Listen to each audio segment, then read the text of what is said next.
Ouça Audiolivros apresenta Estudos sobre a Histeria, de 1893 a 1895, de Sigmund Freud, em coautoria com Joseph Breuer. Capítulo 2. Casos clínicos. Caso 5. Senhorita Elisabeth von R., de Freud. No outono de 1892, um colega amigo pediu-me que examinasse uma jovem mulher que há mais de 2 anos sofria de dores nas pernas e andava com dificuldade. À solicitação, acrescentou que considerava tratar-se de um caso de histeria, ainda que nele não se encontrasse nenhum dos sinais habituais da neurose. Ele conhecia um pouco a família e sabia que os últimos anos lhe haviam trazido muito infortúnio e pouco do que se alegrar. Primeiro morrera o pai da paciente, em seguida a mãe tivera que se submeter a uma grave operação nos olhos e logo depois uma irmã casada sucumbiu a um antigo mal cardíaco após o parto. Em toda a aflição e todos os cuidados com os doentes, nossa paciente teve grande participação. Não avancei muito na compreensão do caso após ter visto pela primeira vez a senhorita de 24 anos. Ela parecia inteligente e psiquicamente normal e carregava o padecimento que minava suas relações e prazeres com um semblante alegre. Com a belle indifférence dos histéricos, não pude deixar de pensar. Caminhava com o tronco inclinado para a frente, mas sem apoio. Seu andar não correspondia a nenhum tipo conhecido de marcha patológica e não era, de modo algum, notavelmente mau. O que havia é que se queixava de dores intensas ao andar, de pronto cansaço que então lhe sobrevinha ou ao ficar de pé. Em pouco tempo buscava o repouso, no qual as dores diminuíam, mas de jeito nenhum desapareciam. A dor era de natureza indeterminada, talvez se pudesse inferir uma fadiga dolorosa. Uma região bastante grande e mal delimitada na face anterior da coxa direita foi indicada como o foco das dores, de onde com mais frequência se irradiavam e onde alcançavam sua máxima intensidade. Ali, pele e musculatura também eram particularmente sensíveis à pressão e beliscões. Picadas de agulha de modo diverso foram aceitas com alguma indiferença. A mesma hiperalgesia da pele e dos músculos verificava-se não apenas nessa área, mas em quase toda a extensão das duas pernas. Os músculos eram talvez ainda mais dolorosos que a pele, e ambos os tipos de estado doloroso apresentavam-se inequivocamente mais exacerbados nas coxas. Não se podia dizer que fosse pequena a força motora das pernas. Os reflexos eram de média intensidade e todos os outros sintomas faltavam, de modo que não se oferecia nenhum indício para a suposição de afecção orgânica mais séria. O padecimento se desenvolvera gradualmente ao longo dos 2 anos precedentes, variando muito em sua intensidade. Não era fácil chegar a um diagnóstico, mas por 2 razões resolvi concordar com o de meu colega. Em primeiro lugar, era notável como soavam imprecisas todas as informações da paciente, no entanto, muito inteligente sobre o caráter de suas dores. Um doente que sofre de dores orgânicas, se não é, além disso, nervoso, as descreverá com precisão e tranquilidade. Dirá, por exemplo, que são lancinantes, sobrevêm a intervalos determinados, estendem-se deste a aquele lugar e, em sua opinião, seriam provocadas por essa e aquela ação.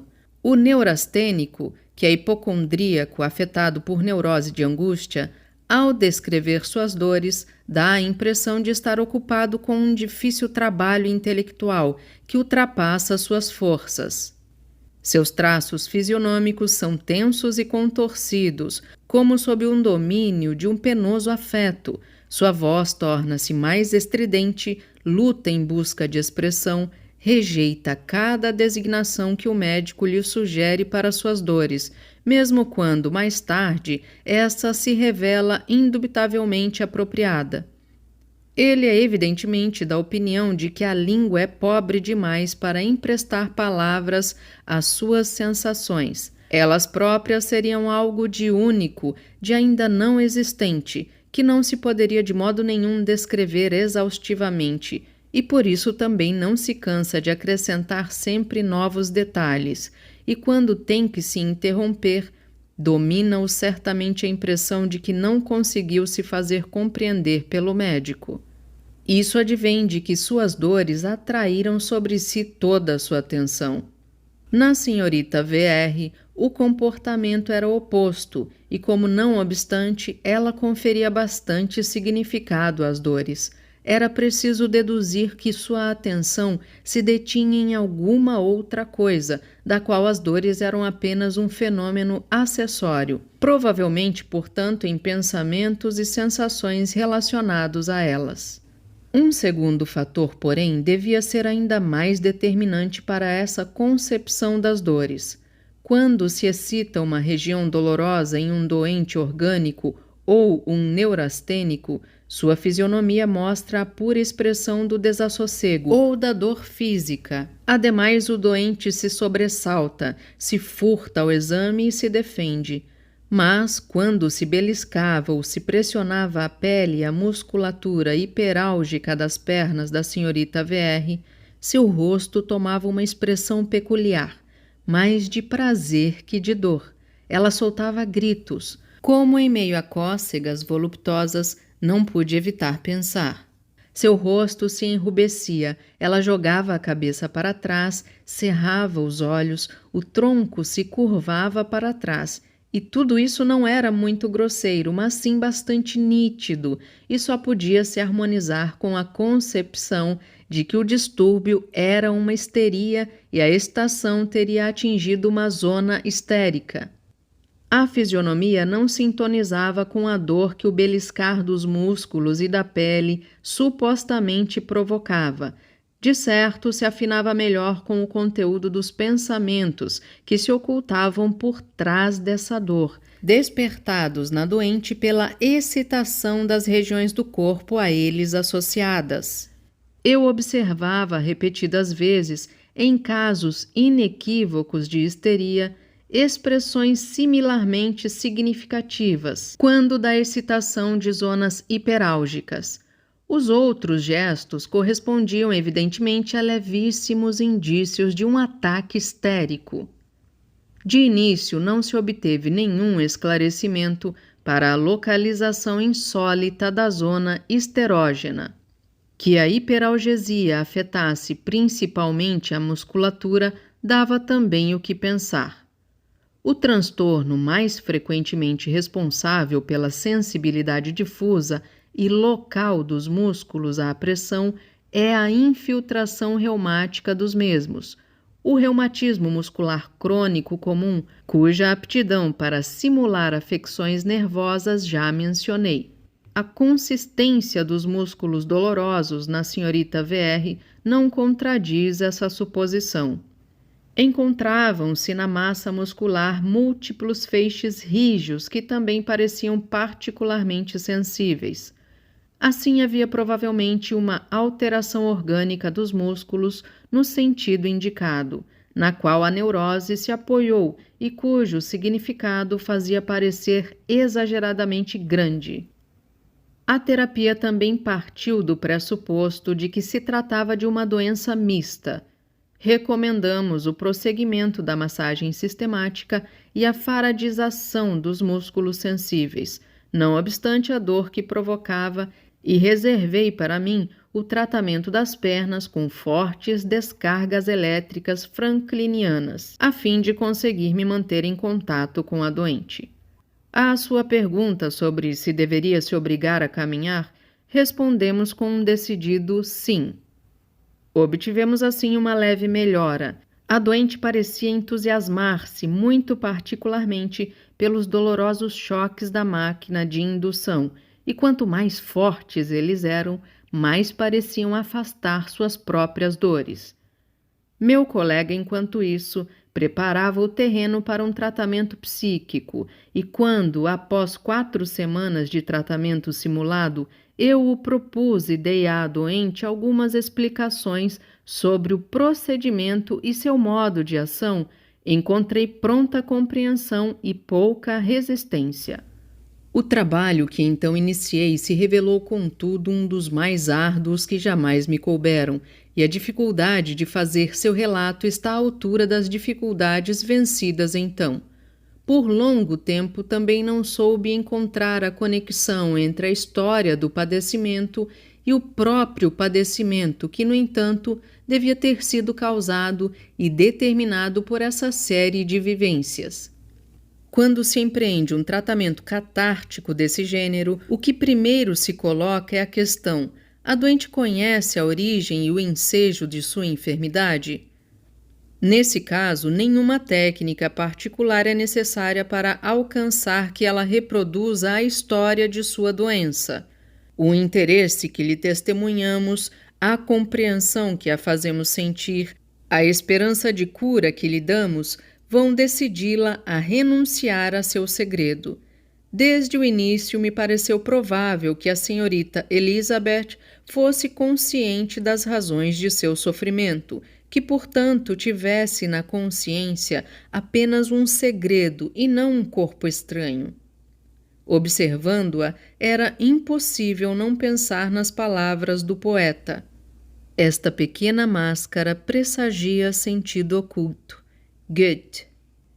Portanto, pude prescindir da hipnose a princípio, mas com a ressalva de me servir dela mais tarde, se no curso da confissão surgissem conexões para cuja elucidação sua lembrança talvez não bastasse.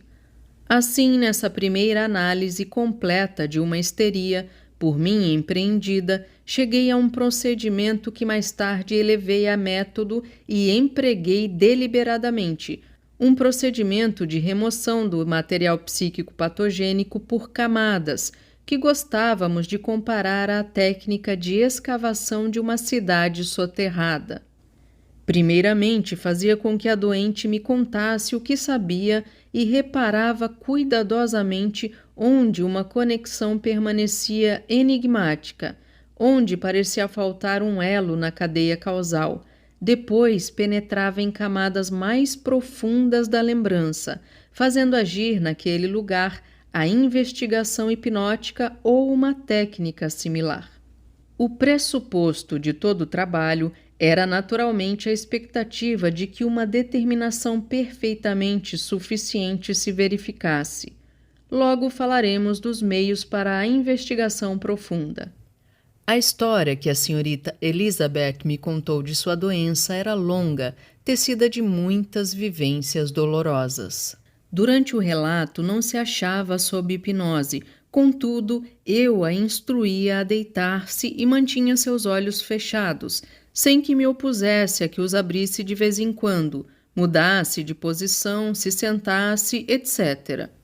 Quando um trecho da narrativa a tocava mais profundamente, parecia cair espontaneamente num estado próximo ao da hipnose.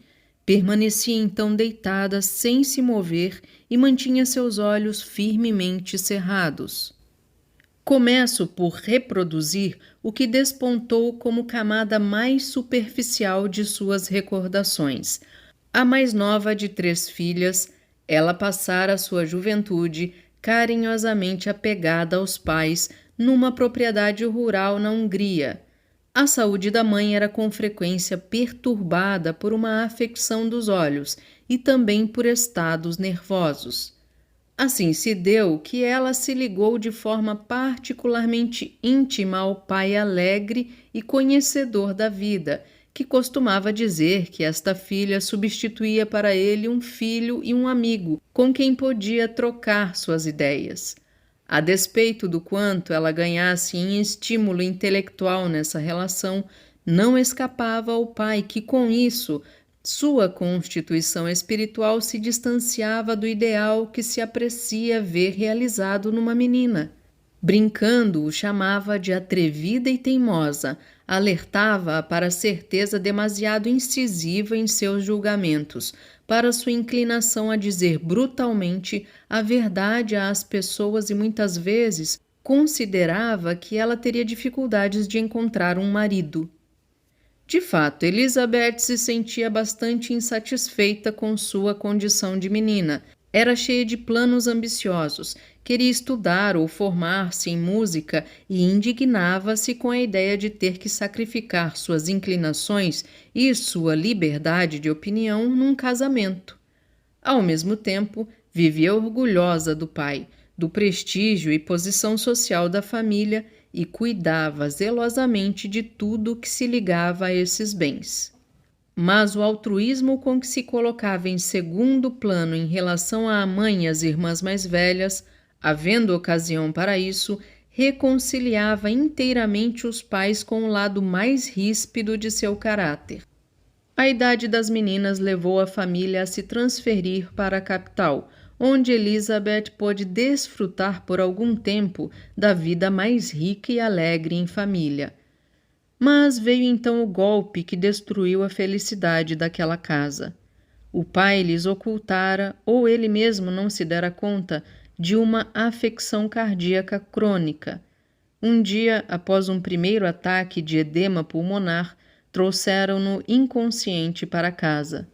Seguiu-se 1 ano e meio de cuidados em que Elizabeth assumiu o primeiro lugar à beira do leito. Dormia no quarto do pai, à noite despertava a seu chamado, cuidava dele durante o dia e se obrigava a parecer até mesmo mais alegre, enquanto ele suportava com amável resignação seu desesperançado estado. O início de sua enfermidade devia relacionar-se a esse período, pois podia lembrar-se de que nos últimos 6 meses de cuidados com o pai, ficara 1 dia e meio de cama por causa das dores na perna direita. Mas asseverou que elas logo haviam passado e não havia despertado sua preocupação nem sua atenção. De fato, foi apenas 2 anos após a morte do pai que se sentiu doente e não pôde andar por causa das dores.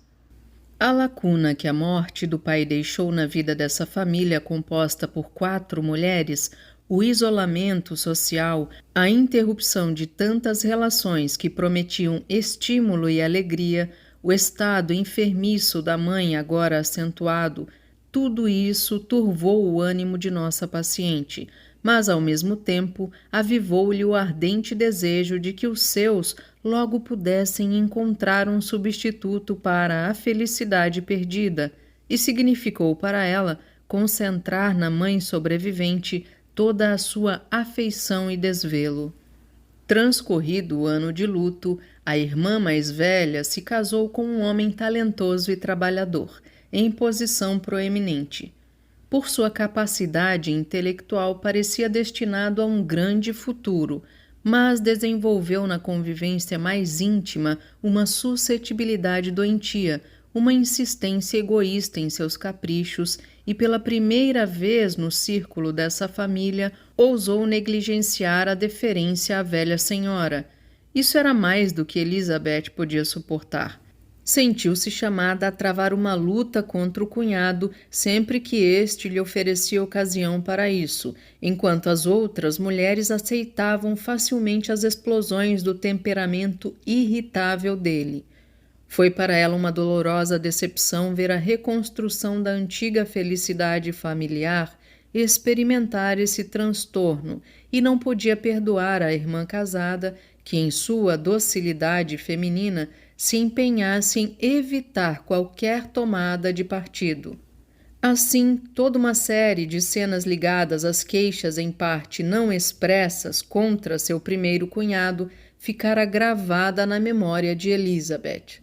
Sua maior censura a ele, contudo, foi a de ter se transferido com sua pequena família para uma longínqua cidade da Áustria, movido pela perspectiva de uma promoção, e ter contribuído assim para aumentar o isolamento da mãe.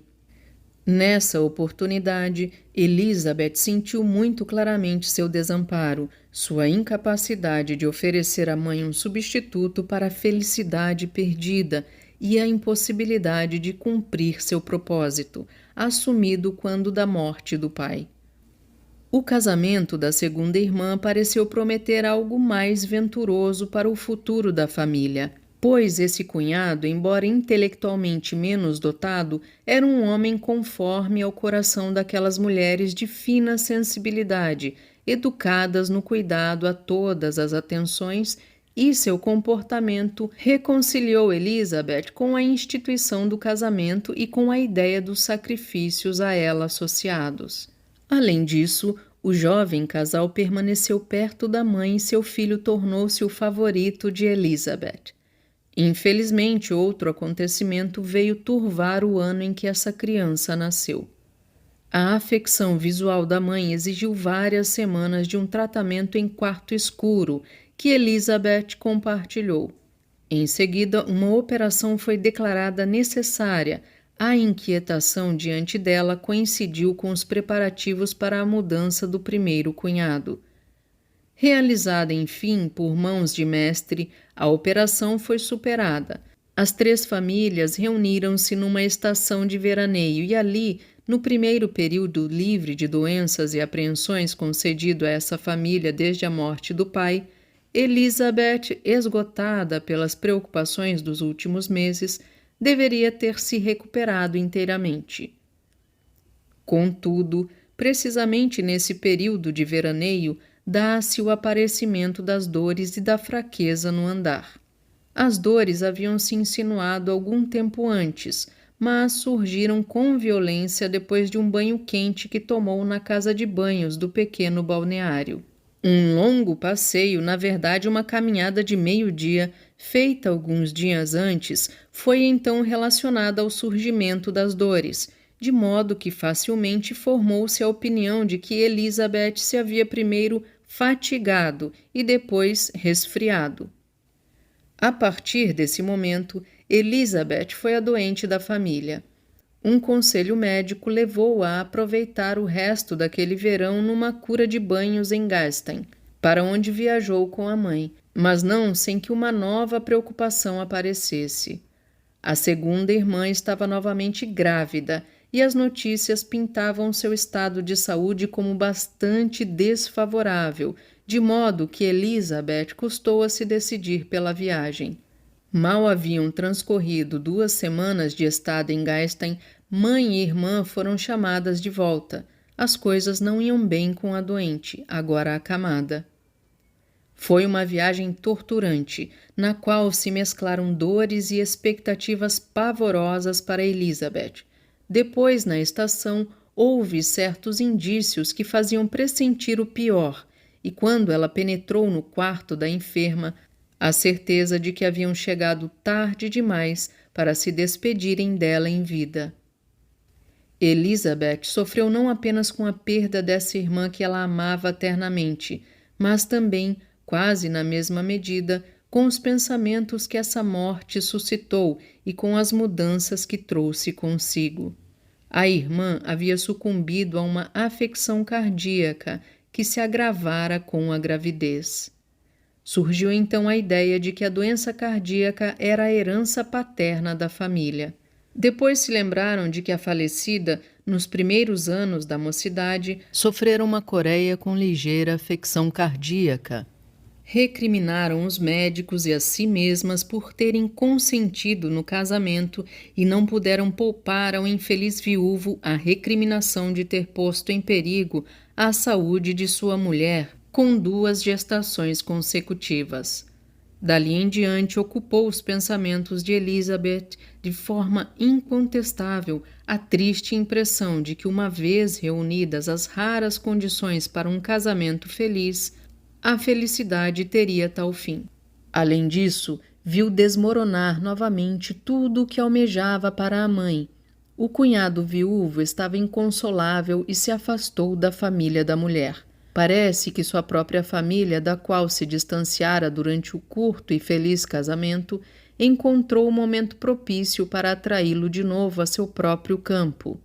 não houve meio de manter de pé a antiga comunidade. Uma coabitação com a mãe, considerando a presença da cunhada solteira, era impraticável e, recusando-se a confiar às duas mulheres a criança, única herança da morta, o cunhado deu-lhes pela primeira vez a oportunidade de acusá-lo por sua dureza. Por fim, e isto não foi o menos penoso, recebera sombrias notícias de uma desavença deflagrada entre os dois cunhados, cujo motivo apenas podia presumir. Parece que o viúvo teria formulado exigências relativas aos bens, que o outro cunhado considerava injustificadas e que, tendo em vista a dor recente da mãe, podia até mesmo qualificar de vil chantagem. Esta era, portanto, a história da doença da jovem ambiciosa e carente de amor. Irritada com seu destino, amargurada com o fracasso de todos os seus pequenos planos de restabelecer o esplendor da casa, as pessoas que amava, mortas, distantes ou afastadas, sem inclinação a buscar refúgio no amor de um homem desconhecido, ela vivia desde 1 ano e meio dos cuidados com sua mãe e suas dores, quase apartada de todo o contato social. Se quisermos esquecer sofrimentos maiores e nos colocar na psique de uma jovem, não poderemos recusar à senhorita Elizabeth uma profunda simpatia humana. Mas que dizer sobre o interesse médico por essa história clínica, sobre as relações desta com sua dolorosa fraqueza no andar, sobre as perspectivas de elucidação e cura desse caso, porventura resultantes do conhecimento desses traumas psíquicos? Para o médico, a confissão da paciente significou inicialmente uma grande decepção. Era uma história de doença constituída de comoções psíquicas banais, a partir da qual não se esclarecia por que a afetada teve que adoecer de histeria, nem por que a histeria tomara precisamente a forma de dolorosa abasia. Não elucidava a causa nem a determinação da histeria em questão. Podia-se talvez supor que a doente estabelecera uma associação entre suas dolorosas impressões psíquicas e dores corporais, que sentira casualmente à mesma época, e agora, em sua vida relembrada, utilizava a sensação corporal como símbolo da psíquica. Que motivo teria porventura para essa substituição e em que momento ela se consumou? Isso permanecia por esclarecer. Estas eram perguntas de fato, cuja formulação até o momento não era habitual entre os médicos.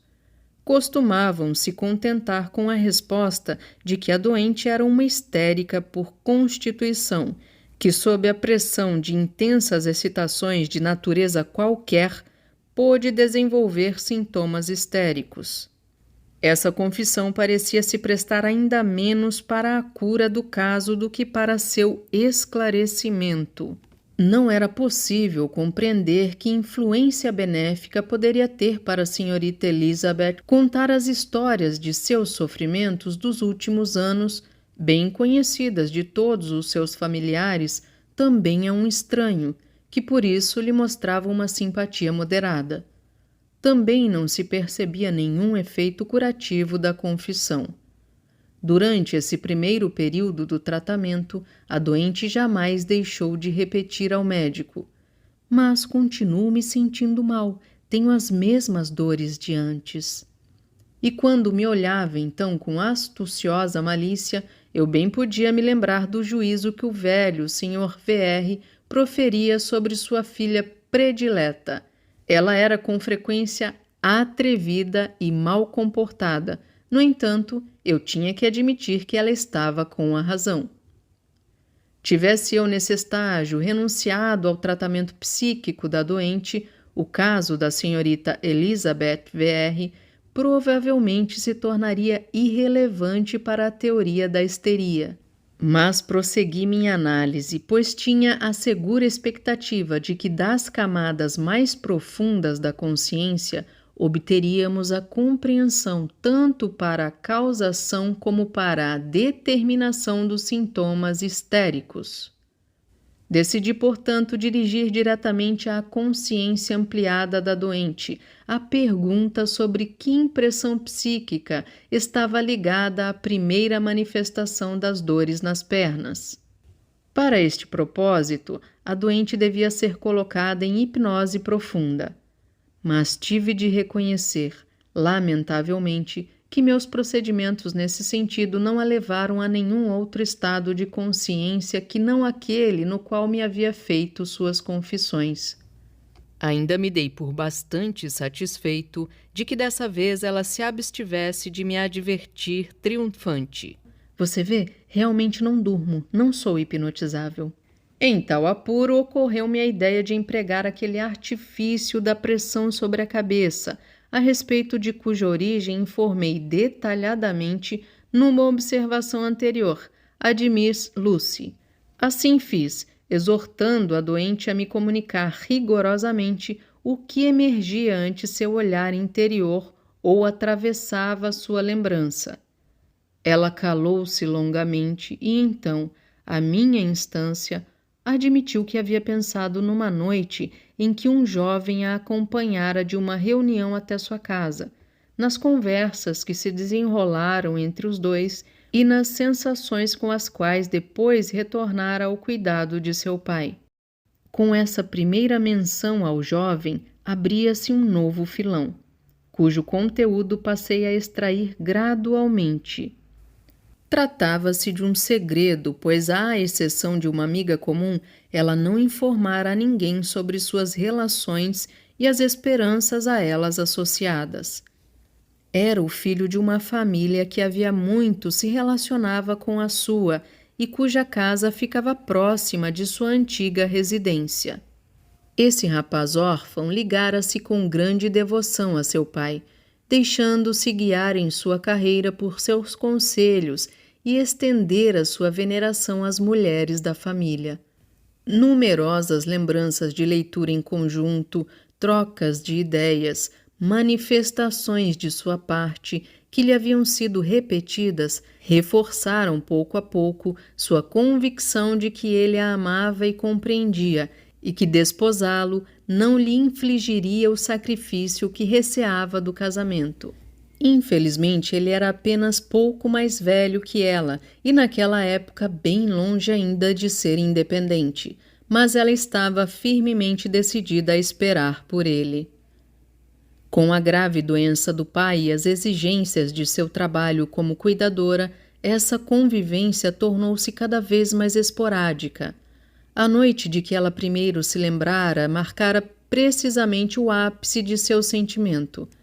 Mas mesmo naquele momento não se chegara a uma conversa esclarecedora entre eles.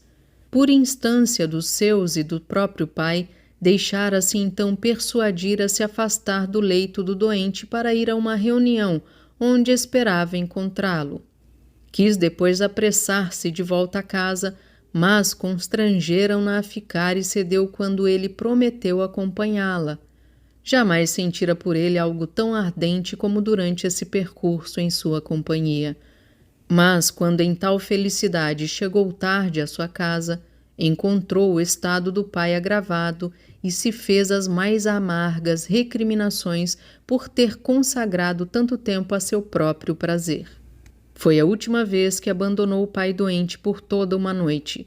Voltou a ver seu amigo apenas esporadicamente. Após a morte do pai, ele pareceu manter-se afastado por respeito à sua dor. Depois a vida o arrastou por outros caminhos. Elizabeth tivera que se acostumar gradualmente à ideia de que seu interesse por ela fora suplantado por outros sentimentos e o havia perdido. Contudo, esse fracasso do primeiro amor ainda lhe doía toda vez que nele pensava. Nessa relação e na cena a qual levou, acima mencionada, eu devia então procurar a motivação das primeiras dores histéricas. O contraste entre a felicidade que ela então se permitira e a miséria do pai, que encontrou em casa, produzira um conflito, um caso de incompatibilidade. Como resultado, a ideia erótica foi reprimida da associação e o afeto a ela aderido foi utilizado no aumento e reanimação de uma dor corporal simultaneamente, ou pouco antes, presente. Era, pois, o mecanismo de uma conversão com propósito de defesa, tal como tratei pormenorizadamente em outro lugar. Naturalmente, há aqui espaço para toda sorte de observações. Devo ressaltar que não consegui provar, a partir de sua lembrança, que a conversão se efetuara naquele momento da volta à casa. Por isso pesquisei episódios similares, ocorridos no período dos cuidados com o doente, e evoquei uma série de cenas entre as quais se destacou, por sua mais frequente repetição, aquela em que, a um chamado do pai, saltava da cama no quarto frio com os pés descalços. Estava inclinado a atribuir a esses momentos um certo significado, porque além da queixa de dor nas pernas, havia também a de torturante sensação de frio. Entretanto, também não pude obter uma cena que se pudesse, com certeza, designar como a cena da conversão. Inclinava-me a admitir aqui uma lacuna na explicação, até me aperceber do fato de que as dores histéricas nas pernas simplesmente não existiam na época em que cuidara do pai. Sua lembrança lhe trazia um único acesso de dores, que se estendera por poucos dias e não despertara nenhuma atenção na época. Minha investigação voltou-se então para essa primeira manifestação das dores. Logrei reavivar com certeza sua lembrança. Precisamente naqueles dias, viera em visita um parente que ela não pôde receber porque estava acamada e que, voltando a visitá-la 2 anos mais tarde, teve o infortúnio de encontrá-la de novo na cama. Mas a busca por um ensejo psíquico para essas primeiras dores fracassou todas as vezes que a empreendemos.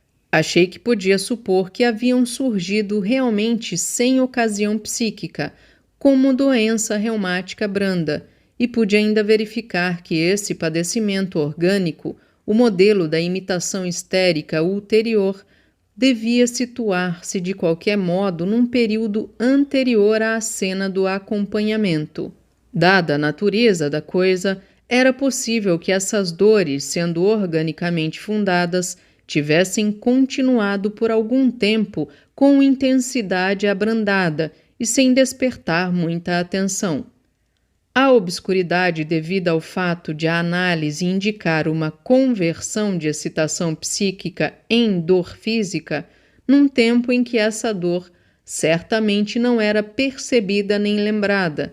Esse problema espero resolver com reflexões posteriores e outros exemplos.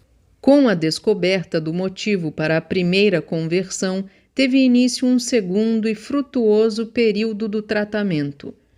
Primeiramente, a doente logo me surpreendeu com a comunicação de que sabia agora por que as dores sempre se irradiavam daquele ponto específico da coxa direita e ali eram mais violentas. Esse era exatamente o lugar onde toda a manhã a perna do pai repousava, muito inchada, enquanto ela renovava as faixas com as quais era envolvida. Isso ocorrera 100 de vezes, e até aquele dia, curiosamente, não havia pensado nessa conexão. Ela me fornecia, assim, a desejada explicação para o surgimento de uma zona esterógena atípica. Além disso, as pernas dolorosas passaram a participar da conversa sempre. Refiro-me ao seguinte fato notável. Na maioria das vezes, quando iniciávamos nosso trabalho, a doente estava sem dor. Se então, com uma pergunta ou uma pressão sobre sua cabeça, eu evocava uma lembrança, apresentava-se inicialmente uma sensação de dor, em geral tão viva que ela se crispava e levava a mão ao local dolorido. Essa dor despertada perdurava enquanto a doente se achasse dominada pela lembrança. Alcançava seu ápice quando estava na iminência de enunciar o essencial e decisivo em sua comunicação e desaparecia com as últimas palavras desta. Pouco a pouco aprendi a utilizar essa dor despertada como bússola. Quando ela se calava mais ainda, admitia dores. Eu sabia que não dissera tudo e instava a prosseguir a confissão, até que a dor fosse removida pela fala. Só então eu despertava uma nova lembrança. Nesse período de abreação, o estado da doente melhorou tão notoriamente, tanto no aspecto somático como no psíquico, que eu costumava afirmar, apenas em parte por gracejo, que a cada vez retirava certa quantidade de motivos de dor e, quando tivesse removido tudo, ela estaria sã. Logo chegou a passar a maior parte do tempo sem nenhuma dor. Deixou-se persuadir a caminhar muito e a renunciar a seu isolamento anterior. No curso da análise, ora eu seguia as oscilações espontâneas de seu estado de saúde, ora minha própria avaliação quando julgava que um fragmento de sua história de sofrimento não fora ainda completamente esgotado. Nesse trabalho, tive algumas percepções interessantes, cujos ensinamentos vi confirmados mais tarde em outros doentes. Em primeiro lugar, no que concerne às oscilações espontâneas, percebi que nenhuma, em realidade, ocorria que não tivesse sido provocada associativamente por um acontecimento do dia. Certa vez ela ouviu falar de uma doença, no círculo de seus conhecidos, que lhe lembrou um detalhe da enfermidade do pai. Outra vez, o filho da irmã morta estivera lá em visita e, por sua semelhança, despertara a dor pela desaparecida. Outra vez ainda, fora uma carta da irmã que vivia distante, que mostrava nitidamente a influência do cunhado grosseiro e despertou uma dor que a compeliu à comunicação de uma cena familiar ainda não relatada. Visto que ela nunca apresentava duas vezes o mesmo motivo de dor, nossa expectativa de esgotar dessa forma o estoque não parecia injustificada e de modo algum me opunha a que se colocasse em situações apropriadas a suscitar novas lembranças ainda não chegadas à superfície. Por exemplo, mandá-la ao túmulo de sua irmã ou incitá-la a ir a uma reunião onde poderia ver o amigo de juventude, agora outra vez presente. Obtive em seguida uma visão de como se dá a gênese de uma histeria que se pode qualificar de monossintomática. Observei notadamente que durante nossas sessões de hipnose, a perna direita ficava dolorida quando se tratava de lembranças dos cuidados com o pai doente, das relações com o companheiro de juventude e outras ocorrências havidas no primeiro período do tempo patogênico, enquanto a dor na outra perna, à esquerda, aparecia assim que eu havia despertado uma lembrança da irmã perdida, dos dois cunhados, em suma, uma impressão da segunda metade da história do padecimento. Alertado por esse comportamento constante, continuei a investigar e me ficou a impressão de que o detalhamento ia ainda mais longe, como se cada novo motivo psíquico para sensações dolorosas tivesse se ligado a um outro ponto da área dolorida da perna. O local originalmente doloroso na coxa direita se relacionara com os cuidados ao pai. Daí em diante a região da dor se ampliara na ocasião de novos traumas, por aposição de modo que, a rigor, não havia aqui um sintoma corporal único ligado a múltiplos complexos minêmicos psíquicos, mas uma maioria de sintomas semelhantes, que numa observação superficial pareciam fundidos num só sintoma. Contudo, não busquei delimitar as zonas de dor correspondentes aos diferentes motivos psíquicos, pois notei que a atenção da doente estava alheia a essas relações. Mas dediquei um interesse mais amplo à forma como todo o complexo de sintomas da abasia podia ter se construído sobre essas zonas dolorosas, e nesse intuito fiz diferentes perguntas, como: de onde provêm as dores do andar, ao estar de pé, ao manter-se deitada? Que ela respondeu em parte livre de influência, em parte sob a pressão de minha mão. Daí resultaram duas coisas diferentes. De um lado, ela me agrupou todas as cenas ligadas a impressões dolorosas, segundo estivesse sentada ou de pé, etc. Assim, por exemplo, ela estava de pé junto a uma porta, quando trouxeram seu pai para casa e em seguida um ataque cardíaco, e apavorada ali ficou como que enraizada. A esse primeiro pavor ao estar de pé, ela acrescentou depois outras lembranças, até a cena apavorante em que de novo estava de pé, como que enfeitiçada, junto ao leito da irmã morta.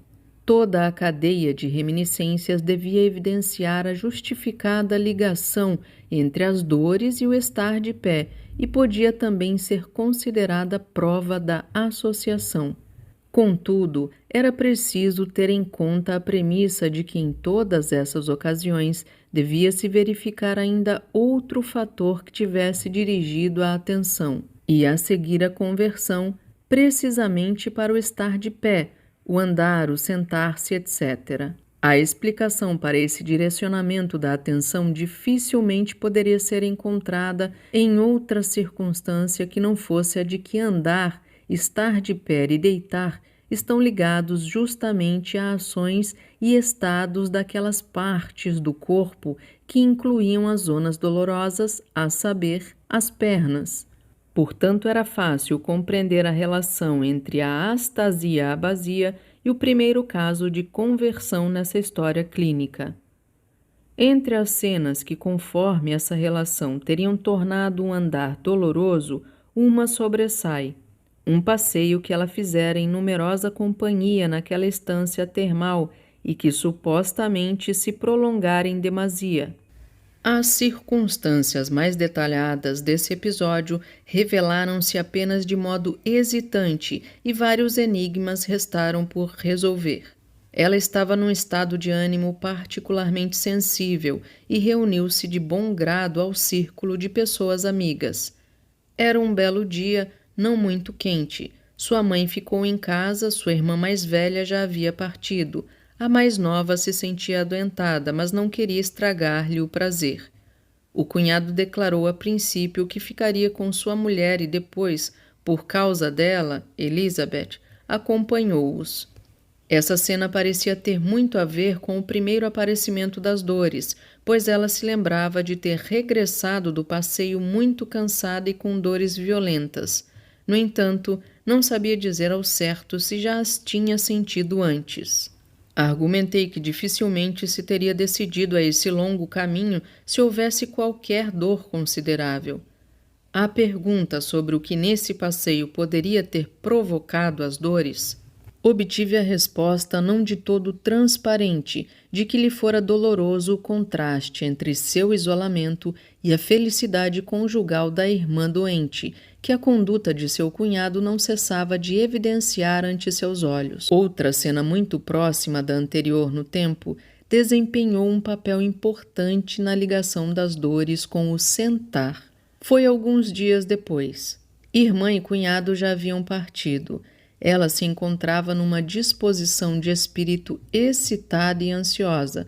Levantou-se cedo pela manhã, subiu uma pequena colina até um lugar que haviam visitado juntos com frequência e oferecia uma vista magnífica, e ali sentou-se, absorta em seus pensamentos, sobre um banco de pedra. Seus pensamentos voltaram-se novamente para seu isolamento, o destino de sua família e o desejo ardente de tornar-se tão feliz como era sua irmã, ela confessou, dessa vez abertamente. Regressou dessa meditação matinal com dores violentas e, no entardecer do mesmo dia, tomou banho após o qual as dores se manifestaram de forma definitiva e permanente. Verificou-se ainda com toda clareza que no início as dores ao andar e estar de pé costumavam se apaziguar se ela se deitava.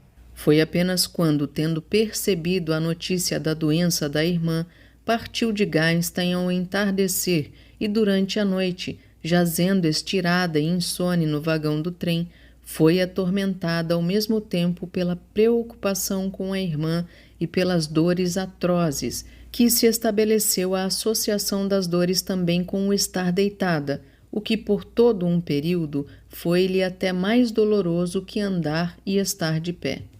Dessa forma, em primeiro lugar, a região dolorosa se ampliara por aposição, cada novo tema patogenicamente ativo ocupando uma nova região da perna. Em segundo lugar, cada uma das cenas de forte impressão deixara atrás de si um rastro, produzindo uma ocupação permanente e cada vez maior das diferentes funções da perna. Uma associação dessas funções com as sensações de dor. Mas ainda um terceiro mecanismo cooperara de modo inequívoco na formação da astasia-abasia.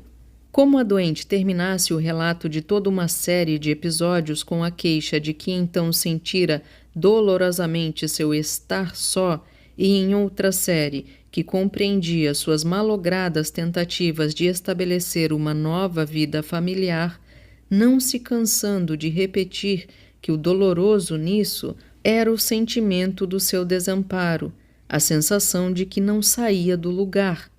Tive de conceder também às suas reflexões uma influência sobre a formação da abasia.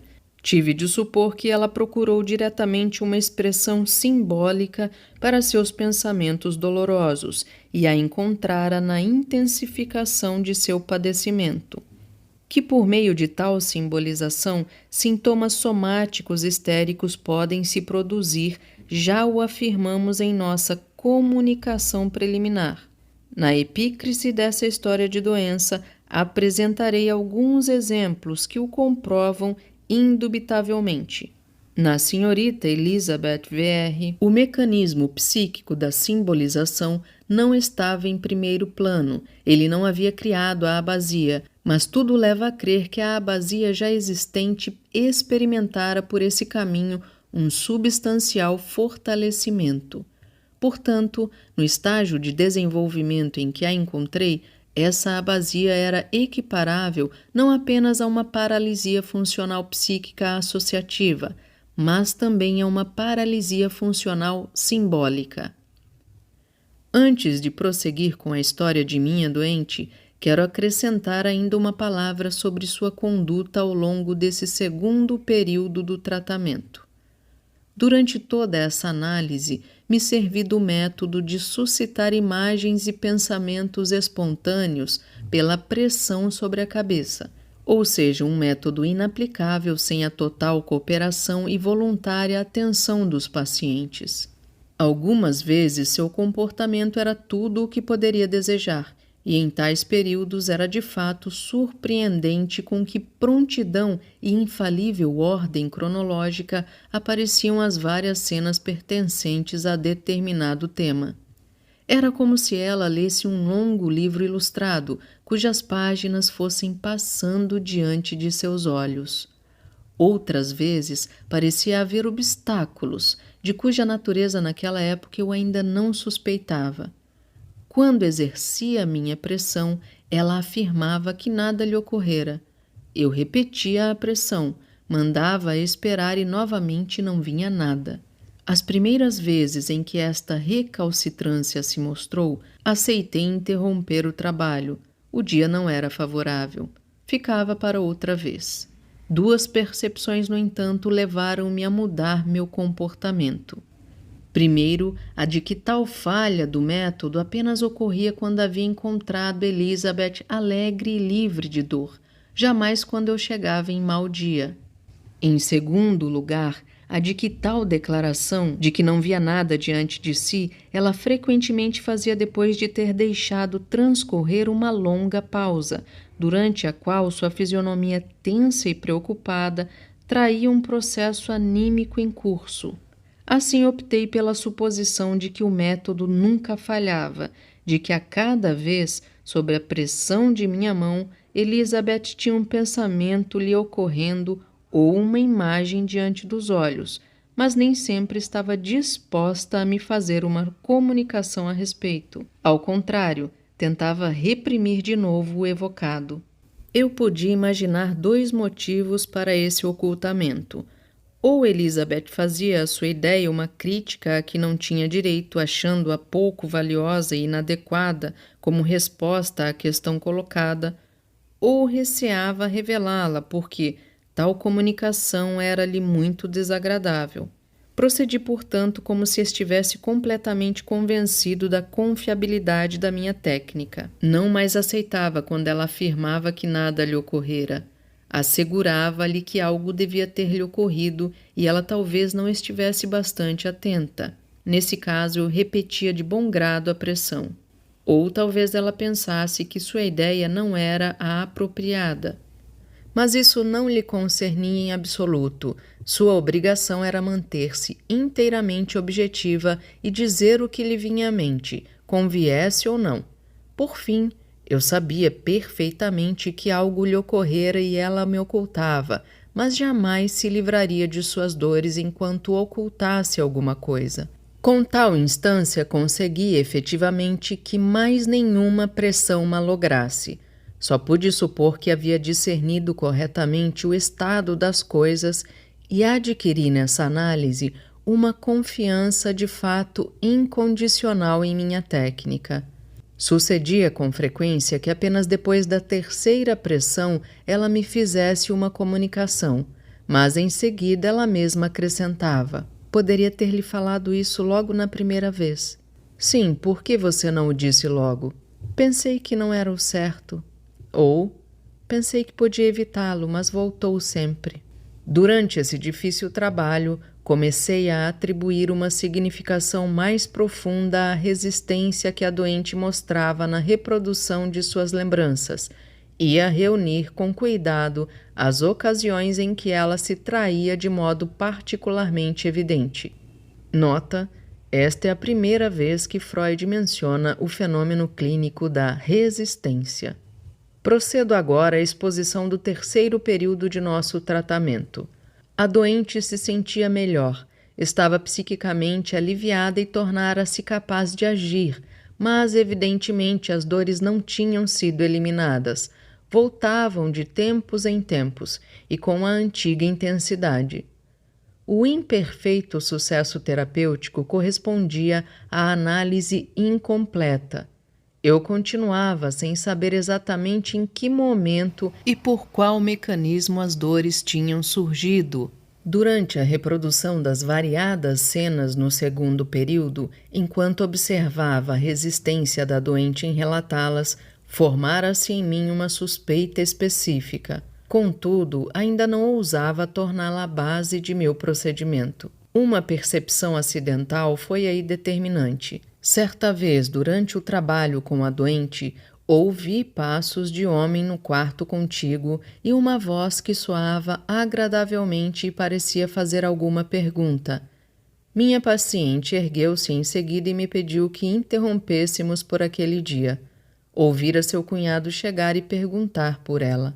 Até então estivera sem dor. Depois dessa perturbação, sua fisionomia e seu andar denunciaram o súbito aparecimento de dores violentas. Minha suspeita foi reforçada e resolvi provocar a explicação decisiva.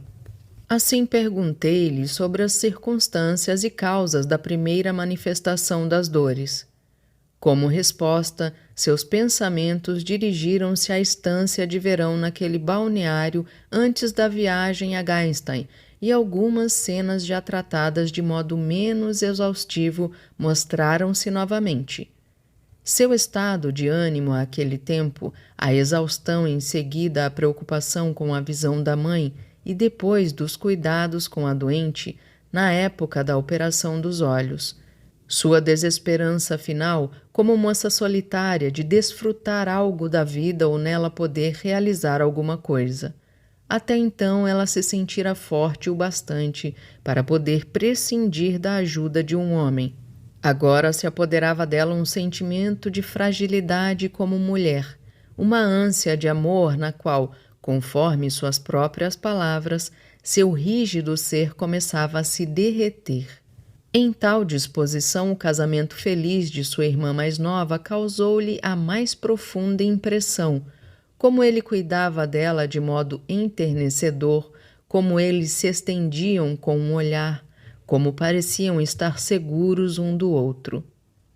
Era de certo lamentável que a segunda gravidez se tivesse seguido a primeira tão depressa, e a irmã sabia que essa era a causa de seu padecimento, mas como o suportava de bom grado por ser ele a causa disso.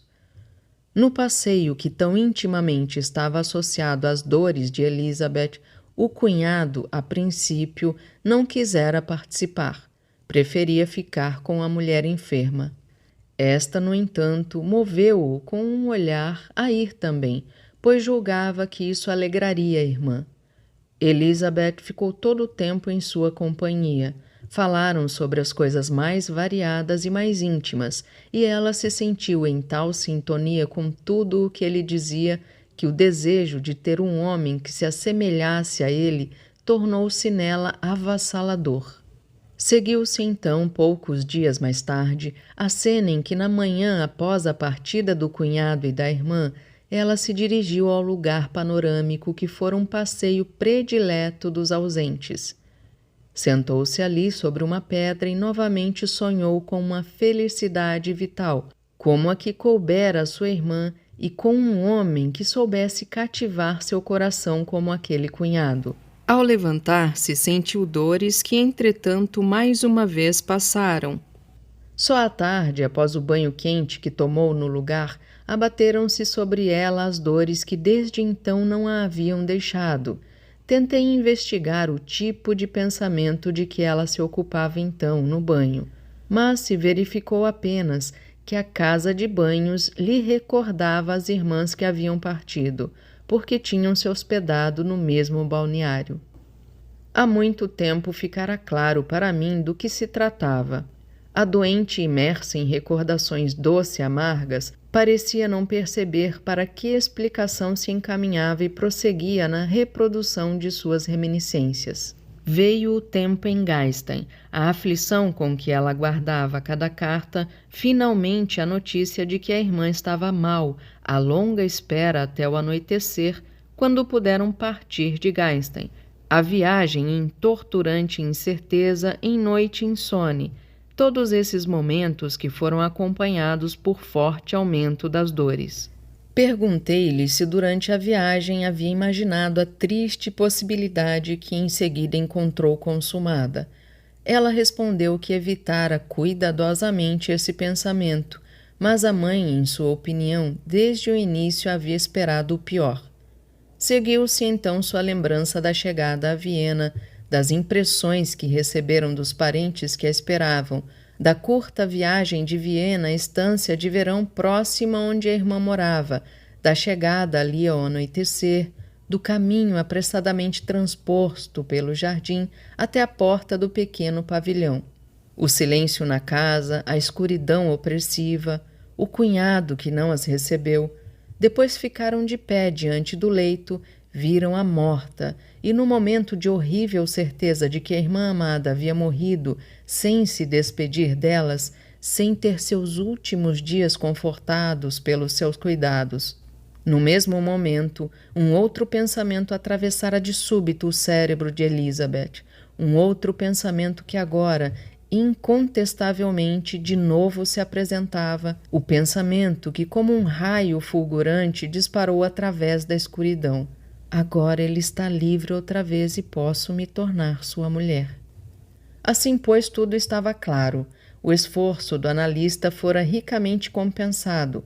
As noções de defesa contra uma ideia intolerável, da gênese de sintomas histéricos por conversão da excitação psíquica em algo físico, a formação de um grupo psíquico separado mediante o ato de vontade que leva à defesa. Tudo isso me apareceu nitidamente diante dos olhos naquele momento.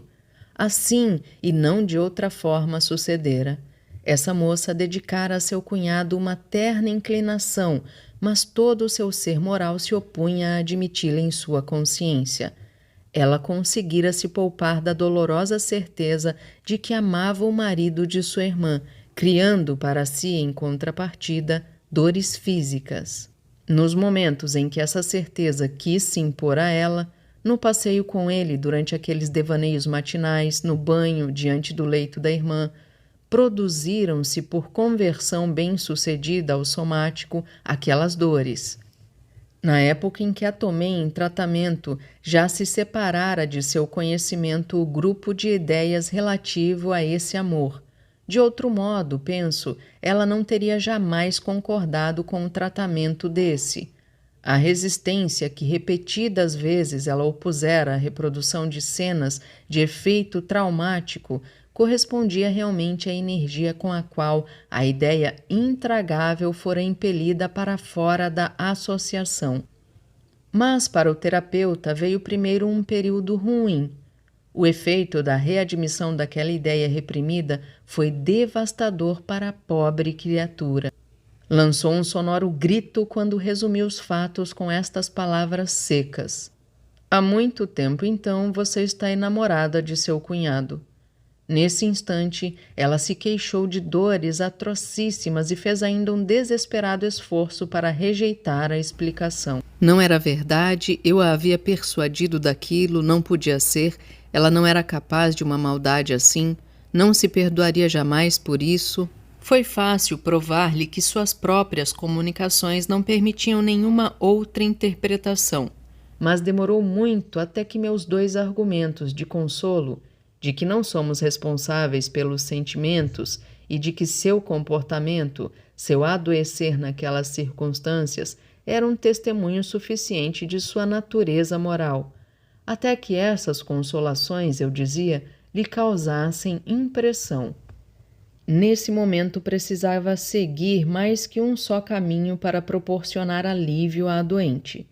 Em primeiro lugar, queria lhe dar a oportunidade de se livrar por ab-reação da excitação desde longo tempo armazenada. Investigamos as primeiras impressões das suas relações com o cunhado, do início daquela inclinação mantida inconsciente. Encontravam-se ali todos os pequenos indícios e pressentimentos a que uma paixão plenamente desenvolvida sabe conferir tanto valor em retrospectiva. Em sua primeira visita à casa, tomara pela noiva a ele destinada e a cumprimentara antes da irmã mais velha e pouco vistosa. Certa noite conversavam tão vivamente um com o outro e pareciam se entender tão bem que a noiva os interrompeu com uma observação, meio a sério. Vocês dois combinariam muito bem. Outra vez, numa reunião social em que nada se sabia ainda sobre o noivado, conversava-se sobre o jovem e uma senhora criticou um defeito em sua figura, indicativo de uma doença dos ossos na juventude. A própria noiva se manteve calma então, mas Elizabeth se irritou e defendeu o porte ereto de seu futuro cunhado com um entusiasmo que depois a ela mesma pareceu incompreensível.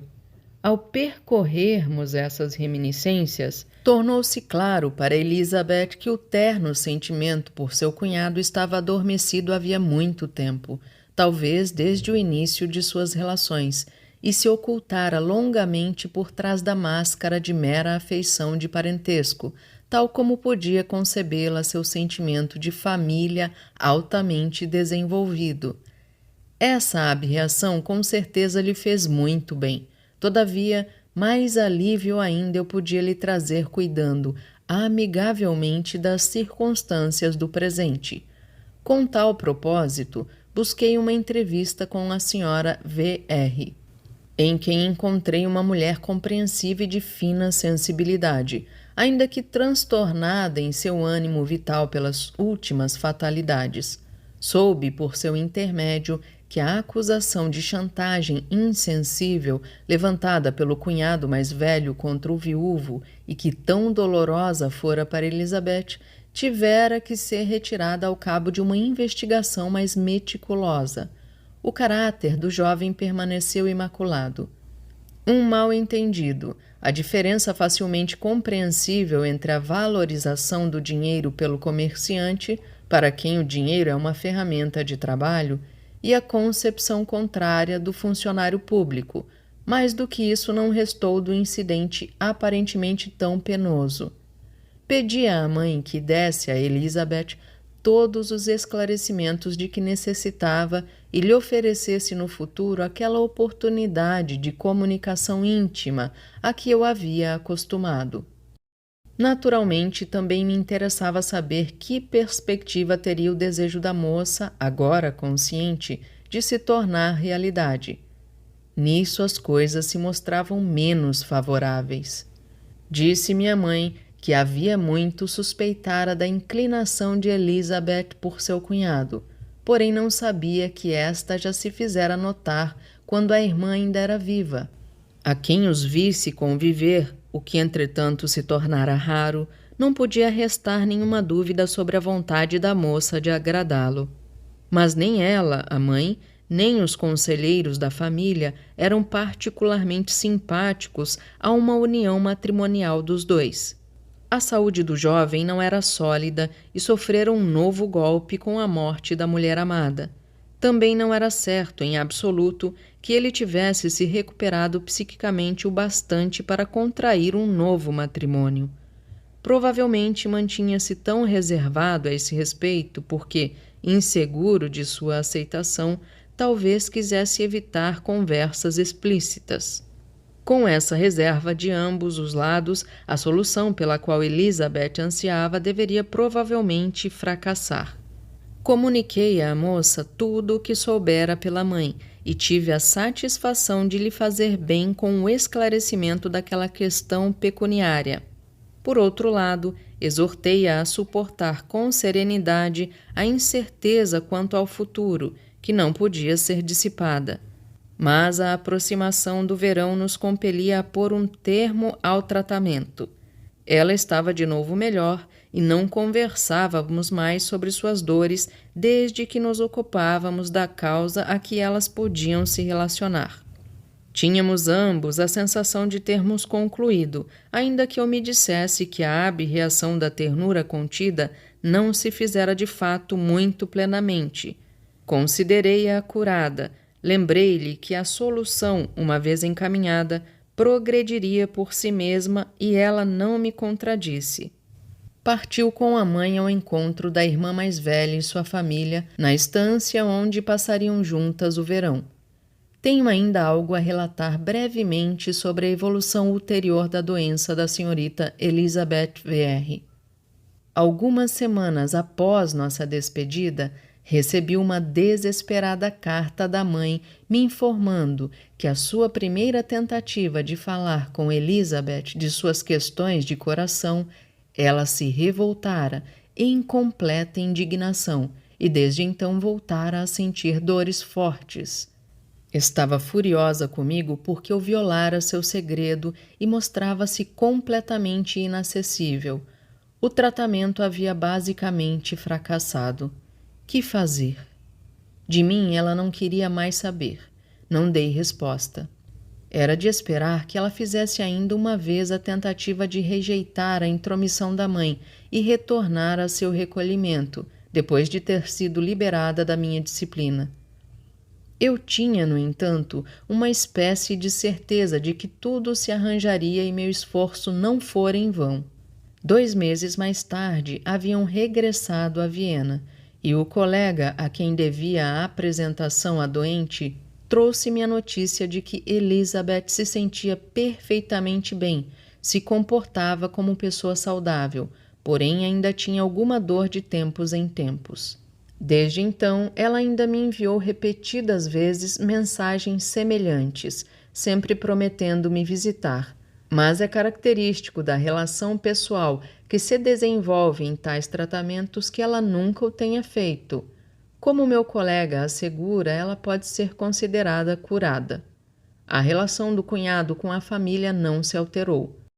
Na primavera de 1894, ouvi dizer que ela compareceria a um baile particular para o qual eu poderia obter acesso, e não deixei escapar a oportunidade de ver minha antiga doente passando a voar numa dança célere.